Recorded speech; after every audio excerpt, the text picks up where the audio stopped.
এগুলো গড় নষ্ট করে ভাই থাকো। আমরার মধ্যে যারা আজকে নেতা, এরা ম্যাক্সিমাম মৌরলেস 80 to 90% এরা সম্পদ উপার্জনের জন্য রাজনীতি করে। এরা এমপি হয়, মন্ত্রী হয়, দেশে তাদের সম্পদ উপার্জনের জন্য। এটা সাক্ষী বাংলাদেশের 53-54 বছরের এমপি এবং মন্ত্রীদের সম্পদের বিপরীত ইতিহাস। আমরা এটাকে ব্যতিক্রম। আমরা সম্পদের জন্য নয়, আল্লাহ সন্তুষ্টির জন্য কাজ করি। আল্লাহ যারা বান্দা, হিন্দু বৌদ্ধ খ্রিস্টান নির্বিশেষে, এরা সুখ পাবে, শান্তি পাবে, জাস্টিস পাবে, ইনসাফ পাবে, এটা নিশ্চয়ের জন্য। আমরা আমার সম্পত্তি বাড়ানোর জন্য নয়। আমাদের আমেরিকা আমার ডাইরেক্ট ঘোষণা হয়েছে যে আমরা কোনো প্লট নিবে না, এমপিরা নিবে না কোনো ট্যাক্স ফ্রি গাড়ি। এখানে যে ভূমি নির্দেশে প্রায় 50 লক্ষ মানুষ, rail station, bus station, launch ঘাট, ফেরি ঘাট, মানুষের বাড়ি বাড়ি ঘুমায়। আমরা এই এলাকাটা আছি না নাই? এরার মধ্যেই তো এমপি নির্বাচিত হয়। এরারে তো এরার অধিকার নিয়ে আমি হইলাম একটা প্লটের মালিক। এর জন্য আমরা লাগে এটা হারাম।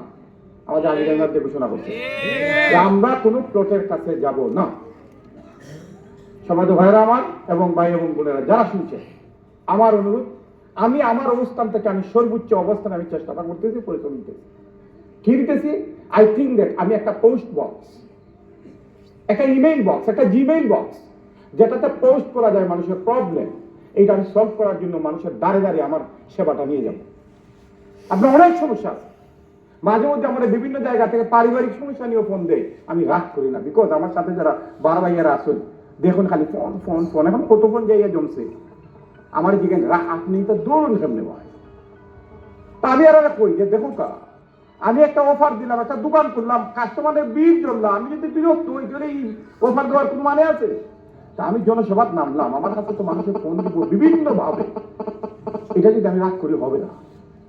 মানুষের যখন বিভিন্ন প্রয়োজনে নর্মালি তো ফোন দেয়, চিকিৎসা সংক্রান্ত আছে, এর বাইরেও যখন মানুষ ফোন দেয়, আমি নিজেরা প্রাউড ফিল করি যে বিকজ সে তার সমস্যা সমাধানের জন্য আমার চয়েস করে নিচ্ছে। আপনার নবীগঞ্জের অনেকগুলো বড় বড় প্রবলেম দেখছেন। আমি এই 3-4 দিন আগে, আগামী বুধবারে এই 2 নম্বর ইউনিয়নের সুতবাকুর গ্রামে মারামারি হয়েছে, 43 জন আহত। আমি শুনে টানের টান গেছি।